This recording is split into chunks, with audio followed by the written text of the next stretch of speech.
Welcome to Personnel Matters, the official podcast of the Air Force Personnel Center. Hosted by Major General Jefferson O'Donnell. Welcome to Personnel Matters. I am Major General Jefferson O'Donnell, Commander of AFPC and your podcast host. As we start the new year, I'd like to welcome back both your Air Force's Personnel Center Executive Director, Ms. Kimberly Toney, and your Senior Enlisted Leader, Chief Ludd. Welcome. Great to be here, sir. Thanks for having us, boss. All right, well, we're here to provide information and updates on the programs and processes at the Air Force's Personnel Center that guide your career. And this podcast is also a direct line where you can reach out to me with questions, concerns, or suggestions. As we begin 2026, we have an opportunity to reaffirm our personal growth, development, and career paths. January is fittingly the National Mentoring Month. And I believe all three of us here today would agree that those who have mentored us throughout the years have had a profound impact on our personal lives and our professional lives. Now, whether you're seeking guidance or offering it, engaging in mentoring relationships is a strategic investment in our future. And for those looking to advance, a mentor can provide invaluable real-world advice, expand your professional network, and help you navigate the complexities of your chosen field. For those who choose to mentor others, it's a chance to refine leadership skills, gain fresh perspectives, and experience truly deep satisfaction from contributing to someone else's success. Now, we're just going to have a conversation because all three of us have had different experiences, both being mentors and being mentored. And so we know it's transformative growth from our own experience, and it helps the entire organization. And strategically, it's really important because this is something that helps us deliberately cultivate that next, the people that are going to replace us, right? That's what people did for us, and now we have the opportunity to do that for our airmen. Chief, what are your thoughts? I appreciate it, boss. I tell you, when I think about mentoring, I think about all the different people that mentored me over the years. Hopefully, you think they did a good job, But I'll tell you that one of the things that I like to talk with folks about is you can have informal, you can have formal mentors, and don't get too worried about who the mentor is, right? Reach out to someone. A lot of times you have someone that they're a little more experienced in the field that you're in. There's somebody that's been doing it a while. And you might just be like, you know what, I think that they can shape my perspective and give me something different to think about. That's where mentoring absolutely is the value of it. It's building you in that way. But if you're a little bashful and you don't want to reach out, there are some tools out there that we have. One of them on the myVector, platform that we have is an online platform where you can create a profile and go out there and create maybe career field, things where you can pull someone back. And if you're not familiar with that, it's at myvector.us.af.mil. That's great, important, Chief, because what you talked about there was that we can have these systems like myVector, we can set up policy, we can create the opportunity as an organization for mentoring to occur, we can message it out, but there's also the other part of that, which is it's really the individual responsibility. A truly successful mentoring relationship is two individuals, a mentor and a mentee, who are committed and commit to that, and it may not fit neatly into the process or the setup that the organization provides, but that's not the point. It isn't to confine yourself to the process. It's actually to create this individual mentor-mentee relationship that works best for the two of you based on where the mentee is in life and how you can best work together. It could be long distance, and you could be located in the same place, and so there's a lot of different factors. Now, I'd say it's across the board, too. It's just not at work. You can have professional and then personal, spiritual, fitness. You can have mentors across a portfolio. It's finding that person that can help you, guide you through that particular area of interest that you have. And it's really important to have a diverse bench of those that are mentoring you, because that way you can get diverse input. But would highly encourage you to reach out both professionally and personally to make sure you have the right people in your lives to help you make a difference. Ms. Toney, I'll tell you that over the years, when I've been in more leadership positions, I've realized that the easiest way to get folks to want to receive your mentorship is being genuine and approachable, right? But then as the mentor, there's a responsibility as well, right? it's not about just telling that individual what you think they want to hear. You need to make sure that you give them honest and constructive feedback that they can use. And I think that you'll find when you do that, the relationship will actually become even stronger, and then it'll naturally evolve the mentor-mentee relationship. Yeah. There's a few things I'm very invested in mentoring, and there's a couple maybe pet peeves, I don't know, but I've seen things like called a speed mentoring, where a bunch of people show up to a place and they have 5 minutes and they go between tables. That's not really mentoring. I think that's an opportunity to find a mentor. You might, in that chance, as you move around, connect with someone and say, you know what, we should talk some more and potentially build a mentoring relationship.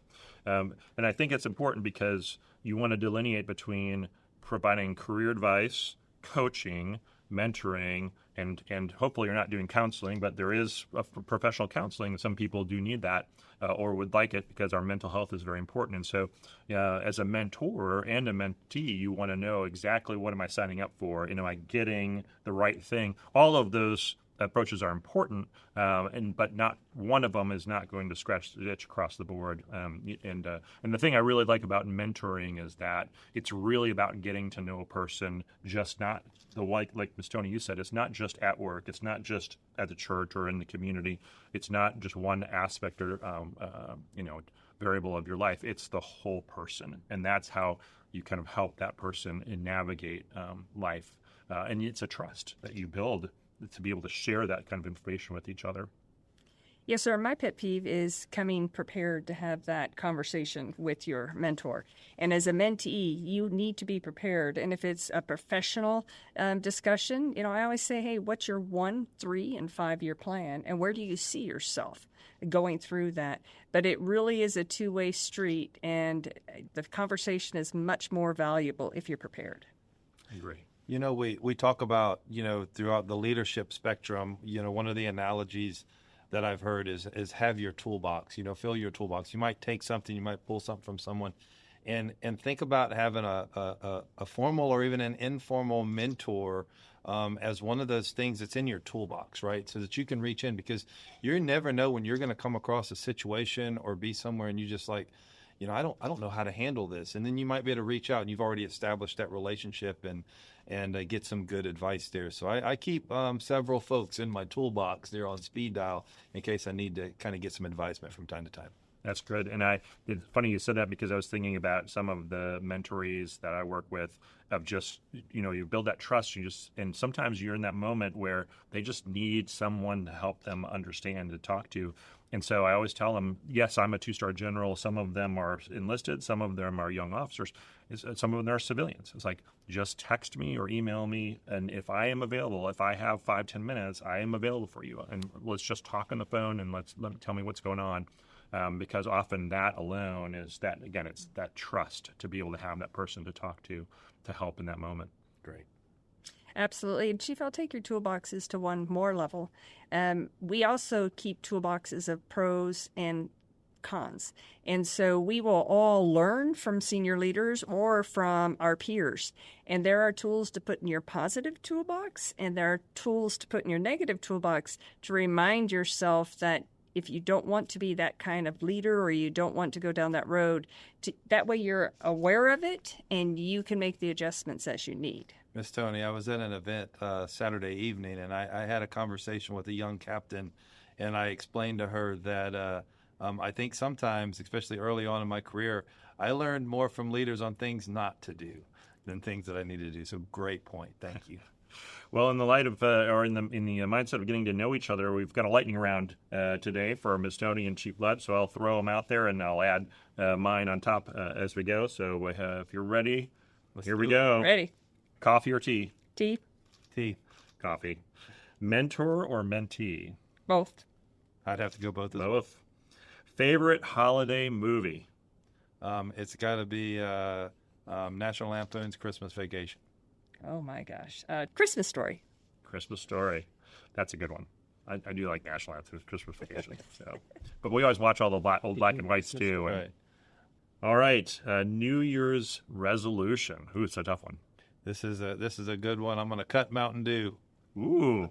Oh, wow. My. Cut Mountain Dew. We're going to have to be prepared for that in the office. I'm going to prepare for the 1 March San Antonio half. That's a good one. Ugh. Resolution. Yeah, I'm not going to run a half marathon. That's not going to be bad. That's a resolution Let's in see, itself. bench 200. We'll talk about that. All right, we good. All right, and then sand or snow? Talking vacations here. Sand or snow? I'm going to go with my daughter. We were talking about it. I'm going to say snow just for her. I'm going to say sand. Send me to Destin any day, any time. I have not been to the beach in a while. I love the beach, but I have not been skiing in a long time either. Which is I do take leave, but no.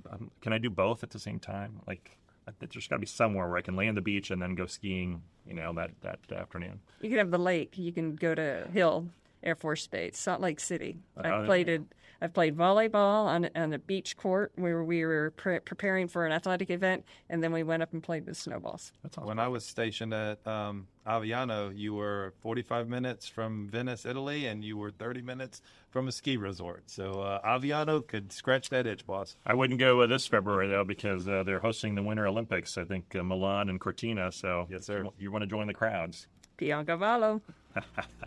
Well, thanks, Chief. Thanks, Miss Tony. Glad you could join us, and good job in the lightning round. In our next podcast, we're going to discuss force generation readiness and how AFPC is adapting to support you, the warfighter. If you have a question or issue you would like us to address, look for our contact information in the comments. From your Air Force Personnel Center, where our mission is people first, I'm General O'Donnell. Thank you for listening. We hope you found this episode informative and helpful in taking charge of your career. Be sure to subscribe on Divots and visit our AFPC website for more resources. Have a question or topic suggestion? Reach out to us. Links to the sites and services presented in this episode of Personnel Matters, along with our website and email address, are on the podcast page. Thanks for listening. We'll catch you next time.